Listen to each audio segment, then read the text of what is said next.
from part 6. Anyways, let's continue about Facebook.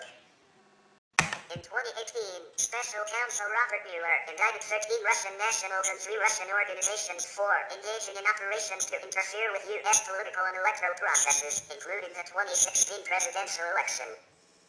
Mueller contacted Facebook subsequently to the company's disclosure that it had sold more than $100,000 worth of ads to a company, Internet Research Agency, with links to the Russian intelligence community before the 2016 United States presidential election. In September 2017, Facebook's chief security officer Alex Stamos wrote the company found approximately $100,000 in ad spending from June of 2015 to May of 2017 associated with roughly 3,000 ads that was connected to about 470 inauthentic accounts and pages in violation of our policies.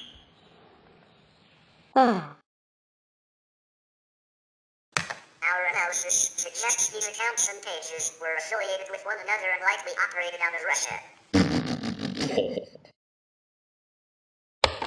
Clinton and Trump campaigns spent $81 million on Facebook ads. The company pledged full cooperation in Mueller's investigation and provided all information about the Russian advertisements. Members of the House and Senate Intelligence Committees have claimed that Facebook had withheld information that could illuminate the Russian propaganda campaign. Russian operatives have used Facebook to organize Black Lives Matter rallies and anti-immigrant rallies on U.S. soil, as well as anti-Clinton rallies and rallies both for and against Donald Trump. Facebook ads have also been used to exploit divisions over Black political activism and Muslims by simultaneously sending contrary messages to different users based on their political and demographic characteristics in order to sow discord. Zuckerberg has stated that he regrets having dismissed concerns over Russian interference in the 2016 U.S. presidential election. Russian-American billionaire Yuri Milner, who befriended Zuckerberg between 2009 and 2011, had Kremlin backing for his investments in Facebook and Twitter. In January 2019, Facebook removed 289 pages and 75 coordinated accounts linked to the Russian state-owned news agency Sputnik, which had misrepresented themselves as independent news or general interest pages. Facebook later identified and removed an additional 1,907 accounts linked to Russia found to be engaging in coordinated inauthentic behavior. In 2018, a UK DCMS Select Committee report had criticized Facebook for its reluctance to investigate abuse of its platform by the Russian government and for downplaying the extent of the problem. In February 2019, Glenn Greenwald wrote that a cybersecurity company, New Knowledge, which is behind one of the Senate reports on Russian social media election interference, was caught just 6 weeks ago engaging in a massive scam to create fictitious Russian troll accounts on Facebook and Twitter in order to claim that the Kremlin was working to defeat Democratic Senate nominee Doug Jones in Alabama. The New York Times, when exposing the scam, quoted a New Knowledge report that boasted of its fabrications. In 2018, Facebook took down 536 Facebook pages, 17 Facebook groups, 175 Facebook accounts, and 16 Instagram accounts linked to the Myanmar military. Collectively, these were followed by over 10 million people. The New York Times reported that after months of reports about anti-Rohingya propaganda on Facebook, the company acknowledged that it had been too slow to act in Myanmar. By then, more than 700,000 Rohingya had fled the country in a year in what United Nations officials called a textbook example of ethnic cleansing. In 2019, a book titled The Real Face of Facebook in India, co-authored by the journalists Paranjoy Duhathikurt and Cyril Sam, alleges that Facebook was both directly complicit in and benefited from the rise of Modi's BJP in India. Early Facebook investor and former Zuckerberg mentor Roger Mutnami described Facebook as having the most centralized decision-making structure I have ever encountered in a large company. Nathan Schneider, a professor of media studies at the University of Colorado Boulder, argued for transforming Facebook into a platform cooperative, owned and governed by the users. Facebook co-founder Chris Hughes states that CEO Mark Zuckerberg has too much power, that the company is now a monopoly, and that, as a result, it should be split into multiple smaller companies. Hughes called for the breakup of Facebook in an op-ed on the New York Times. Hughes says he's concerned that Zuckerberg has surrounded himself with a team that doesn't challenge him and that as a result, it's the U.S. government's job to hold him accountable and curb his unchecked power. Hughes also said that Mark's power is unprecedented and un-American. Several U.S. politicians agree with Hughes. EU Commissioner for Competition Margaret Vestager has stated that splitting Facebook should only be done as a remedy of the very last resort, and that splitting Facebook would not solve Facebook's underlying problems. The company has been subject to repeated litigation. Its most prominent case addressed allegations that Zuckerberg broke an oral contract with Cameron Winklevoss, Tyler Winklevoss, and Devian Renfro to build the then-named Harvard Connection social network in 2004. On March 6, 2018, BlackBerry sued Facebook and its Instagram and WhatsApp subdivision for ripping off key features of its messaging app. In 2019, British solicitors representing a holy Syrian schoolboy sued Facebook over false claims. They claimed that Facebook protected prominent figures from scrutiny instead of removing content that violates its rules, and that the special treatment was financially driven. In October 2018, a Texan woman sued Facebook, claiming she had been recruited into the sex trade at the age of 15 by a man who friended her on the social media network. Facebook responded that it works both internally and externally to ban sex traffickers.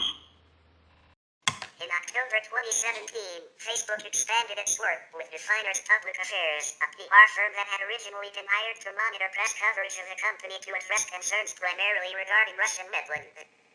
The mishandling of user data by Cambridge Analytica, hate speech on Facebook, and calls for regulation. Company spokesman Tim Miller stated that a goal for tech firms should be to have positive content pushed out about your company and negative content that's being pushed out about your competitor. Definers claim that George Soros was the force behind what appeared to be a broad anti-Facebook movement and created other negative media, along with America Rising, that was picked up by larger media organizations like Breitbart. Facebook cut ties with the agency in late 2018, following public outcry over their association. On August 15, 2019, it was revealed that Facebook had enlisted hundreds of contractors to create and obtain transcripts of the audio messages of users. This was especially common on Facebook Messenger, where the contractors frequently listened to and transcribed voice messages of users. After this was first reported on by Bloomberg News, Facebook released a statement confirming the report to be true, but also stated that the monitoring program was now suspended. A commentator in the Washington Post noted that Facebook constitutes a massive depository of information that documents both our reactions to events and our evolving customs, with a scope and immediacy of which earlier historians could only dream. Especially for anthropologists, social researchers, and social historians and subject to proper preservation and curation, the website will preserve images of our lives that are vastly crisper and more nuanced than any ancestry record in existence. It economists have noted that Facebook offers many non-rivalrous services that benefit as many users as are interested without forcing users to compete with each other. By contrast, most goods are available to a limited number of users. For example, if one user buys a phone, no other user can buy that phone. Three areas have the most economic impact: platform competition, the marketplace, and user behavior data. Facebook began to reduce its carbon impact after Greenpeace attacked it for its long-term reliance on coal and resulting carbon footprint. Facebook provides a development platform for many social gaming, communication, feedback, review, and other applications related to online activities. This platform spawned many businesses and added thousands of jobs to the global economy. Zynga Incorporated, a leader in social gaming, is an example of such a business. An econometric analysis found that Facebook's app development platform added more than 182,000 jobs in the U.S. economy in 2011. The total economic value of the added employment was about $12 billion. Facebook was one of the first large-scale social networks. In The Facebook Effect, David Kirkpatrick stated that Facebook's structure makes it difficult to replace because of its network effects. As of 2016, it is estimated that 44% of the U.S. population gets news through Facebook. A 2020 experimental study in the American Economic Review found that deactivating Facebook led to increased subjective well-being. Studies have associated social networks with positive and negative impacts on emotional health. Studies have associated Facebook with feelings of envy, often triggered by vacation and holiday photos. Other triggers include posts by friends about family happiness and images of physical beauty. Such feelings leave people dissatisfied with their own lives. A joint study by two German universities discovered that 1 out of 3 people were more dissatisfied with their lives after visiting Facebook.